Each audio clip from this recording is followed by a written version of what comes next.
सभी विजेताओं को मेरा सलाम। मेरा नाम है दिनेश गौतम। नवनिर्माण एकेडमी में आपका स्वागत है दोस्तों।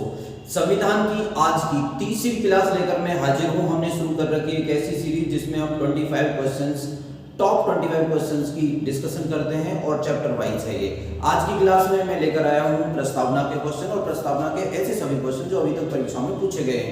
यदि आप आज की क्लास कर लेंगे तो मेरा दावा है प्रस्तावना से आने वाला कोई भी सवाल आपका गलत नहीं होगा। कई अन्य चीजों के बारे में भी आपको जानकारी मिलेगी। तो देखिए आज 25 क्वेश्चन तो है नहीं क्योंकि चैप्टर बहुत छोटा है, इसलिए यहाँ से क्वेश्चन नंबर 1 पॉइंट नंबर 1 से 19 तक केवल आज 19 क्वेश्चन है, यहाँ तक हम लोग बात करते हैं। देखिए सबसे पहले हम लोग देख लेते हैं उद्देशिका। उद्देशिका को क्या कहते हैं?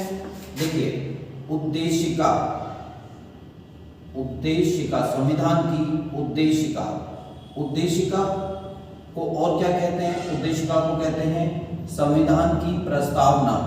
प्रस्तावना को और क्या कहते हैं? अंग्रेजी में कहते हैं प्रियम्बल। तो ये तो इसके नाम हैं जो मैंने बताए, उद्देशिका, प्रस्तावना, प्रियम्बल, ये सब संविधान ये सब इसके नाम हैं। ये बात याद रखनी है आपको। दूसरी बात मैं बताता हूं आपको। यहां पर देखिए पॉइंट नंबर 1 में देखिए प्रस्तावना में है क्या? जिन्होंने संविधान बनाया, जिन्होंने संविधान बनाया, संविधान के जो निर्माता थे, निर्माताओं के विचार की पूंजी है प्रस्तावना। ये पेपर में आता है क्वेश्चन, ढंग से लिख लेना कि प्रस्तावना में उन लोगों के विचारों का पता चलता है जिन्होंने संविधान बनाया, और संविधान के दर्शन का पता चलता है। तो याद रखना है प्रस्तावना में क्या है? प्रस्तावना एक तो कुंजी है और संविधान का दर्शन है, और उन लोगों का दर्शन है प्रस्तावना जिन लोगों ने संविधान को बनाया, जो हमारे संविधान के निर्माता थे। संविधान के निर्माता कौन थे? संविधान के निर्माता थे हमारी संविधान सभा। तो इसलिए प्रस्तावना को संविधान की कुंजी भी कहा जाता है, और जिन्होंने संविधान बनाया उनके विचारों की कुंजी भी कहा जाता है। आगे बात करते हैं 13 दिसंबर 1940 को संविधान सभा में प्रस्तावना को प्रस्तुत किया गया। ये याद रखना है, प्रस्तावना अर्थात उद्देशिका 13 दिसंबर 1940 की ये डेट है जिसको आपको रट लेना है तथा याद कर लेना है। पंडित जवाहरलाल नेहरू किसने प्रस्तुत किया था? JL नेहरू ने प्रस्तावना को संविधान सभा में प्रस्तुत किया। संविधान सभा में प्रस्तुत किया था, संविधान सभा में प्रस्तुत किया, याद रखना है। और अगली डेट और याद रखनी है। तो कब प्रस्तुत किया? 13 जनवरी 1940 को। और संविधान सभा ने प्रस्ताव इस उद्देशिका को अर्थात प्रस्तावना को स्वीकार कर लिया। कब? 22 जनवरी 1947 को प्रस्तावना को स्वीकार कर लिया गया। तो 13 दिसंबर 1940 को पेश किया गया जवाहरलाल नेहरू के द्वारा प्रस्तावना को, तथा 22 जनवरी 1947 को इसे संविधान सभा ने स्वीकार कर लिया। तो ये पेश कहाँ हुई थी? संविधान सभा में। किसने पेश की थी? जवाहरलाल नेहरू ने। स्वीकार किसने किया? जब संविधान सभा ने इसको स्वीकार कर लिया था। चलिए और आगे बढ़ते हैं। संविधान इसके बारे में इन चीजों को मिटा देते हैं यहां से। देखिए अगली चीज जो दे रखी है, इसमें दे रखी है कि संविधान की जो प्रस्तावना है उसमें 5 प्रकार की स्वतंत्रताओं का उल्लेख है। ये क्वेश्चन इंपॉर्टेंट है। कितने प्रकार की स्वतंत्रताओं का उल्लेख है? प्रस्तावना में 5 प्रकार की स्वतंत्रताओं का उल्लेख है। उन 5 प्रकार की स्वतंत्रताओं को मैं यहाँ पर लिख देता हूँ, आप नोट में लिख लेना, ठीक है? तो 5 प्रकार की स्वतंत्रताएं हैं। 5 क्वेश्चन यही आता है, 5 प्रकार की स्वतंत्रताएं, 5 प्रकार की स्वतंत्रताएं हैं। तो यहां पर देखिए पहले प्रकार की जो स्वतंत्रता है वो है विचार की स्वतंत्रता। विचार की स्वतंत्रता, प्रस्तावना में कहा गया है कि भारतीयों को विचार की स्वतंत्रता होगी। अभिव्यक्ति की स्वतंत्रता, अभिव्यक्ति, अभिव्यक्ति की स्वतंत्रता, ठीक है। विश्वास की स्वतंत्रता होगी, सभी भारतीयों को विश्वास करने की स्वतंत्रता होगी। धर्म की स्वतंत्रता होगी, धर्म की स्वतंत्रता होगी, धर्म की स्वतंत्रता होगी। और उपासना की स्वतंत्रता होगी, उपासना की स्वतंत्रता होगी। जरा बोर्ड पर देख लीजिए, भारत के जो संविधान है, संविधान की प्रस्तावना में 5 प्रकार की स्वतंत्रताओं का उल्लेख किया गया है। हमारे संविधान निर्माताओं ने भारतीयों को 5 प्रकार की स्वतंत्रता देने का बात कही थी। 5 प्रकार की स्वतंत्रताएं: विचार की स्वतंत्रता, अभिव्यक्ति की स्वतंत्रता, विश्वास की स्वतंत्रता, धर्म की स्वतंत्रता तथा उपासना की स्वतंत्रता। प्रश्न इसी प्रकार से पूछा जाता है कि प्रस्तावना में कौन से प्रकार की स्वतंत्रता नहीं मिली है, या प्रस्तावना में कितने प्रकार की स्वतंत्रताओं का उल्लेख किया गया है, या मैंने जैसा अभी बताया कि प्रस्तावना में निम्न में से कौन से प्रकार की स्वतंत्रता नहीं है। इसलिए आपको याद रहना चाहिए 5 प्रकार की स्वतंत्रताएं हैं, और वो कौन कौन सी स्वतंत्रताएं हैं ये भी याद रहना चाहिए। रटा हुआ होगा तभी ठीक होगा। देखिए, संविधान की प्रस्तावना में 3 प्रकार के न्याय का उल्लेख है। देखिए, 5 प्रकार की स्वतंत्रता है, 3 प्रकार के न्याय का उल्लेख है। ये 3 प्रकार का न्याय कौन कौन सा है? सामाजिक न्याय, 3 प्रकार का न्याय कौन कौन सा है? सामाजिक न्याय, देख लीजिए आप, सामाजिक न्याय, आर्थिक न्याय, आर्थिक न्याय और राजनीतिक न्याय, और राजनीतिक न्याय। सामाजिक न्याय, आर्थिक न्याय और राजनीतिक न्याय, 3 प्रकार के न्याय का उल्लेख है। समानता, देखिए अगली बात देख लीजिए, प्रस्तावना में कितने प्रकार की समानता है? तो प्रस्तावना में 2 प्रकार की समानता है। प्रस्तावना में 2 प्रकार की समानता है, 2 प्रकार की समानता का उल्लेख है। 2 प्रकार की समानता का उल्लेख है, ठीक है। अब देख लीजिए कौन कौन सी 2 प्रकार की समानता है। प्रतिष्ठा की समानता और अवसर की समानता। तो पहली है प्रतिष्ठा की समानता, प्रतिष्ठा की समानता, और अवसर की समानता भारतीयों को दी गई है। अवसर की समानता, इसको जस का तस आप याद कर लेना, यहीं से छोटे छोटे प्रश्न उठकर आते हैं। चलिए आगे बढ़ते हैं, यहां से इसको मिटा देते हैं। अगली यहां पर एक डेट दी गई है 26 नवंबर 1949। तो 26 नवंबर 1949 को क्या हुआ? तो 26 नवंबर 1949 को बेटा संविधान को अंगीकृत, संविधान को अंगीकृत किया गया, अंगीकृत किया गया, आत्मार्पित किया गया, यही किया गया है, आत्मार्पित किया गया, अंगीकृत किया गया, आत्मार्पित किया गया तथा अधिनियमित किया गया। अधिनियमित, इसका मतलब है स्वीकार किया गया, अधिनियमित किया गया। एक क्वेश्चन और आता है, कब स्वीकार किया गया? सब भारत का संविधान इसी दिन स्वीकार किया गया। कब? 26 नवंबर 1949 को भारत के संविधान को स्वीकार किया गया। यदि ये प्रश्न आता है, इसका उल्लेख प्रस्तावना में नहीं है स्वीकार करने का, संविधान में प्रस्तावना में है 26 नवंबर 1949 को भारत का संविधान जो है अंगीकृत किया गया, आत्मार्पित किया गया और अधिनियमित किया गया। याद रखना, अंगीकृत, आत्मार्पित और अधिनियमित किया गया, इसी को टोटल में मिलाकर कहते हैं भारत का संविधान स्वीकार किया गया। ठीक है, अगली बात देखिए, याद रखना प्रस्तावना कब स्वीकार की गई थी? 22 जनवरी 1947 को स्वीकृत की गई थी। संविधान कब स्वीकृत किया गया? 26 नवंबर 1949 को स्वीकृत किया गया था। ऐसी चीजें याद रखनी है आपको, छोटी छोटी चीजें हैं, अगर आप इन्हें याद कर लेंगे तो बहुत सारे विद्यार्थियों से अपने आप आगे निकल जाएंगे। धीरे धीरे इन चीजों का नोट्स बनाइए, लिखते रहिए और याद करते रहिए, फिर 2-4-6 महीने के बाद देखना आपकी स्थिति क्या होगी। आगे देखिए, एक केस था केशवानंद भारती बनाम केरल राज्य 1973 में, याद रखना है, केशवानंद भारती बनाम केरल राज्य में एक केस था। इसमें 1973 में क्या क्या निर्णय दिए गए?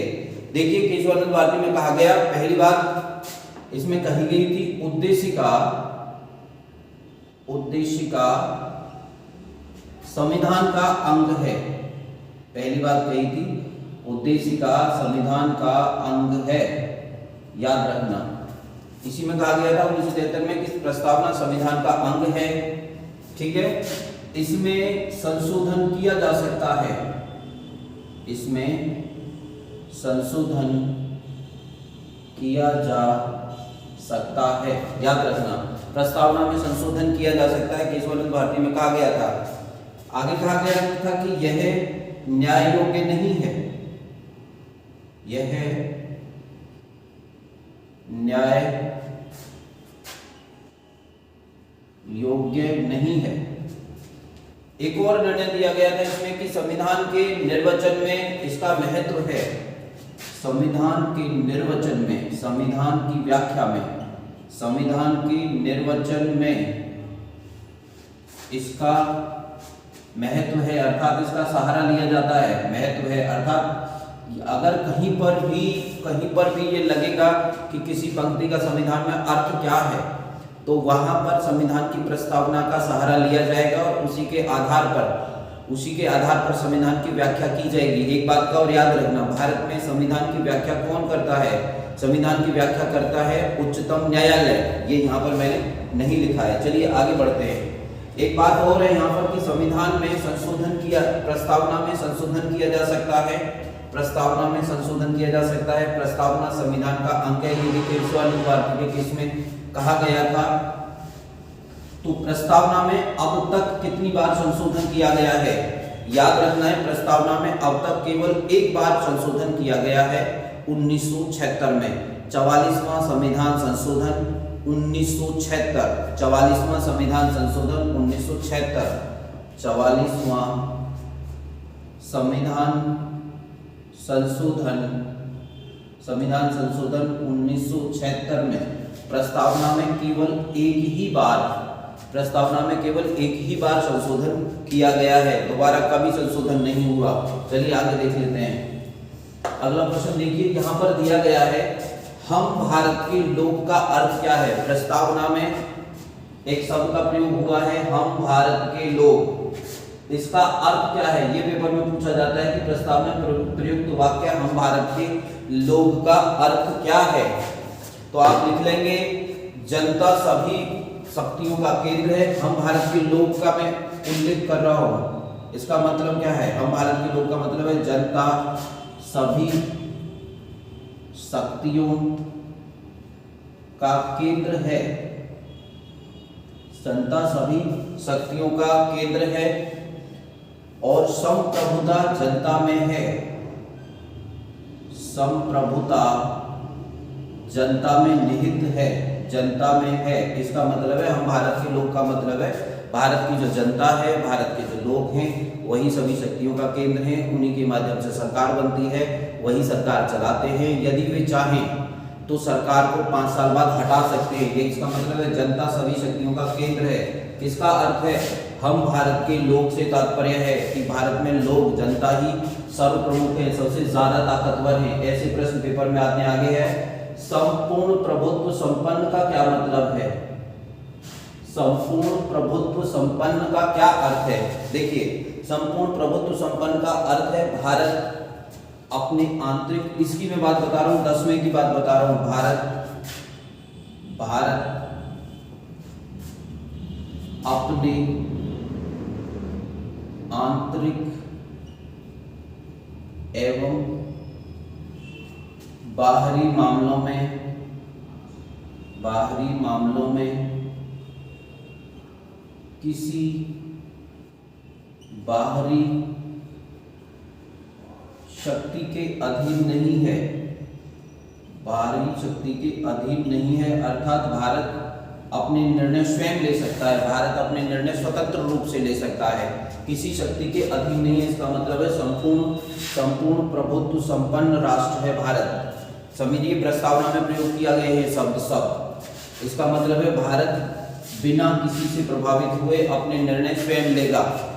इसके बाद देखिएगा समाजवादी, यहाँ पर 11 इसमें दिया गया है। समाजवादी का अर्थ क्या है, क्या मतलब है? देखिए, समाजवाद एक ऐसी व्यवस्था होती है, आप लिख लेना, समाजवाद एक ऐसी व्यवस्था होती है जहाँ पे संपत्ति पर, कंपनियों पर, सेवाओं पर और निर्माण के साधनों पर सरकार का पूर्ण अधिकार होता है। लेकिन भारत में भी समाजवाद को अपनाया गया है। भारत का जो समाजवाद है, भारत में कौन सा समाजवाद अपनाया गया है? भारत में लोकतांत्रिक समाजवाद अपनाया गया है। लोकतांत्रिक समाजवाद है भारत में, ये याद रखना है। भारत में समाजवाद जो है वो लोकतांत्रिक समाजवाद है। ठीक है, ये कैसे है? समाजवाद से कैसे अलग है ये? इसमें सरकार का नियंत्रण कम होता है। इसमें सरकार का नियंत्रण कम होता है, कम होता है मतलब उसकी तरह नहीं होता, समाजवाद की तरह नहीं होता है। बात खत्म हो गई। इसके बाद है एक शब्द है पंथ निरपेक्ष का क्या मतलब है? पंथ निरपेक्ष होने का मतलब है, पंथ निरपेक्ष होने का मतलब है संविधान, ये सब इन सभी शब्दों का, सभी वाक्यों का प्रयोग प्रस्तावना में किया गया है। प्रस्तावना में समाजवादी का प्रयोग किया गया है, प्रस्तावना में पंथ निरपेक्ष का प्रयोग किया गया है। तो पंथ निरपेक्ष का क्या तात्पर्य है? इसका तात्पर्य है सभी धर्मों को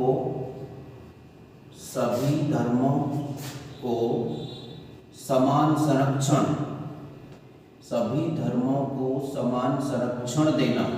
भारत सभी धर्मों को मानेगा, सभी धर्मों को समान संरक्षण देगा। धर्मनिरपेक्ष होने का मतलब है भारत किसी एक ही धर्म को संरक्षण नहीं देगा। जैसे पाकिस्तान है, उसने इस्लाम धर्म को संरक्षण दिया है, वह इस्लामिक राष्ट्र है। भारत को हिंदू राष्ट्र नहीं कहा जा सकता है। भारत में सभी धर्मों के लोग रह सकते हैं, सभी धर्मों का समान रूप से आदर करेगा भारत। धर्मनिरपेक्ष होने का मतलब यही है। इसके बाद प्रस्तावना में एक शब्द का प्रयोग हुआ है लोकतंत्र। भारत में लोकतंत्र को अपनाया गया है।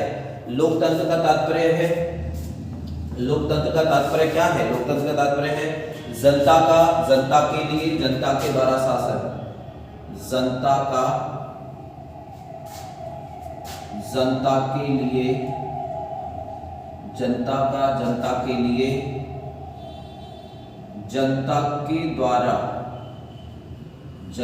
के द्वारा शासन। लोकतंत्र का यही तात्पर्य है। लोकतंत्र याद रखना, ऐसा तंत्र जहां पे जनता शासन करती है, जनता के लिए शासन होता है, जनता के द्वारा शासन किया जाता है। बात खत्म। ये लोकतंत्र का अर्थ है। इन सभी शब्दों का प्रयोग जो है प्रस्तावना में किया गया है। तो याद रखना, प्रस्तावना में कौन कौन से शब्दों का प्रयोग किया गया है? संपूर्ण प्रभुत्व संपन्न राष्ट्र है, भारत एक संपूर्ण प्रभुत्व संपन्न राष्ट्र है, भारत एक समाजवादी राष्ट्र है, भारत एक पंथ निरपेक्ष राष्ट्र है, भारत में लोकतंत्र अपनाया गया है, भारत एक गणराज्य है। अगला 14वां देखिए, गणराज्य का क्या तात्पर्य है? गणराज्य का तात्पर्य है भारत का राष्ट्रीय अध्यक्ष, भारत का राष्ट्रीय अध्यक्ष जो है, भारत का राष्ट्रीय अध्यक्ष कौन होता है? भारत के राष्ट्रीय अध्यक्ष होते हैं राष्ट्रपति जी। भारत का राष्ट्रीय अध्यक्ष जो है, भारत का राष्ट्रीय अध्यक्ष निर्वाचित होता है। भारत का राष्ट्रीय अध्यक्ष जो है वो निर्वाचित होता है, ना कि भारत का राष्ट्रीय अध्यक्ष जो है निर्वाचित होता है वह वंशानुगत नहीं होता है, निर्वाचित होता है वंशानुगत नहीं होता, वह वंशानुगत नहीं होता है, निर्वाचित होता है। इसका मतलब है ऐसा राज्य गणराज्य होता है जहां पर जो राष्ट्रपति है, जो राष्ट्रीय अध्यक्ष है, भारत में राष्ट्रीय अध्यक्ष हमारे राष्ट्रपति हैं, वो निर्वाचित होते हैं, चुनाव होता है उनका, वो वंश के आधार पर नहीं आते हैं। जहां पर ऐसी व्यवस्था होती है उस व्यवस्था को गणराज्य कहते हैं। अगला देखिए 14 तक हो गया है, 15वां आ गया देश का नाम। संविधान में भारत को कौन कौन से नामों से जाना गया है? संविधान में कौन कौन से नाम हैं भारत के लिए? देखिए 2 ही नाम है, एक इंडिया और एक भारत। याद रखना है, भारतवर्ष शब्द का उल्लेख संविधान में नहीं है, इंडिया का है और भारत का। आगे देखिए प्रस्तावना में जो आदर्श हैं, जो प्रस्तावना के आदर्श हैं, वो शेष संविधान में, ये क्वेश्चन बहुत बार आया है, पकड़ लेना इस क्वेश्चन को, बहुत इंपॉर्टेंट क्वेश्चन है कि प्रस्तावना के जो आदर्श हैं वो संविधान में और कहां मिलते हैं? जिन आदर्शों की बात प्रस्तावना में की गई है और कौन कौन से भाग में मिलते हैं? देखिए मूल अधिकारों में मिलते हैं, मूल अधिकारों में मिलते हैं, नीति निर्देशक सिद्धांतों में मिलते हैं और मूल कर्तव्यों में मिलते हैं। याद रखना आपको, ये 3 चैप्टर ऐसे हैं जिनमें प्रस्तावना के सिद्धांत पाए जाते हैं। कौन कौन से? आदर्श पाए जाते हैं। देखिए मूल अधिकार, नीति निर्देशक सिद्धांत और मूल कर्तव्यों के चैप्टर में जो प्रस्तावना के आदर्श है वो मिलते हैं। एक था बेरुवाड़ी केस, क्वेश्चन नंबर 17, बेरुवाड़ी वाद सुप्रीम कोर्ट में आया था 1960 में। तो जो बेरुवाड़ी वाद था, इसमें कहा गया था कि उद्देशिका संविधान का अंग नहीं है। याद रखना 1960 में ये निर्णय दिया गया था कि प्रस्तावना संविधान का अंग नहीं है, जबकि केशवानंद भारती केस 1973 में ये सुप्रीम कोर्ट ने निर्णय दिया था कि प्रस्तावना संविधान का अंग है। प्रस्तावना में संशोधन किया जा सकता है। प्रस्तावना के आधार पर संविधान का निर्वचन किया जाएगा। ऐसे निर्णय दिए गए थे 1973 में।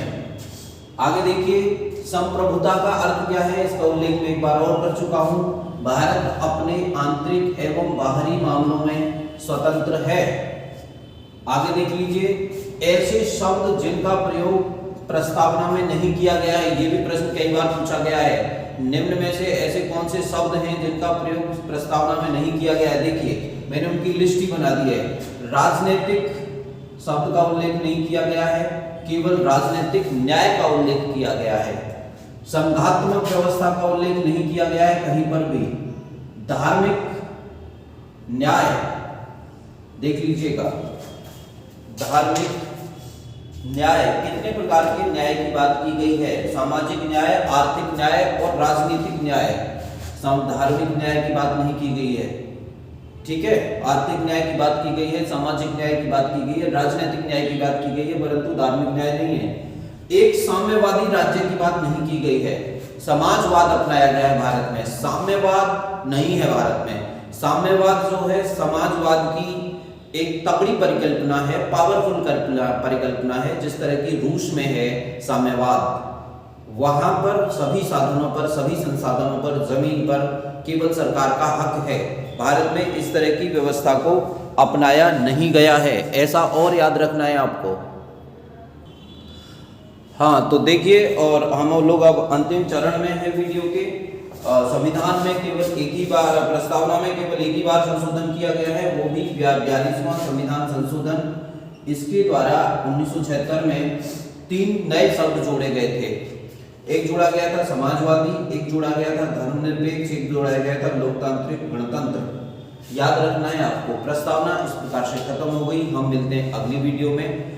आप यदि हमारे चैनल पर नए हैं, हमारे चैनल को सब्सक्राइब करो, शेयर करो, अपने जानकारों तक पहुंचा दो। मित्रों, यदि आपने यहाँ तक वीडियो देखी है तो मैं समझ गया हूँ कि आप कुछ करना चाहते हैं। हम बहुत मदद कर सकते हैं। हमारी वीडियोस एक बार अगर आप कर लेंगे तो संपूर्ण संविधान के क्वेश्चन आपके सही हो जाएंगे। यूपी कांस्टेबल में, यूपी एसआई में बहुत भारी मात्रा में प्रश्न आते हैं। आप इन सारी वीडियोस को कर सकते हैं। हमने पहले कुछ videos 20-25 questions of GK, SSC और अन्य परीक्षाओं के लिए बनाई है। आप जाकर हमारी प्लेलिस्ट में उस वीडियो को देख सकते हैं। हिंदुस्तान जिंदाबाद।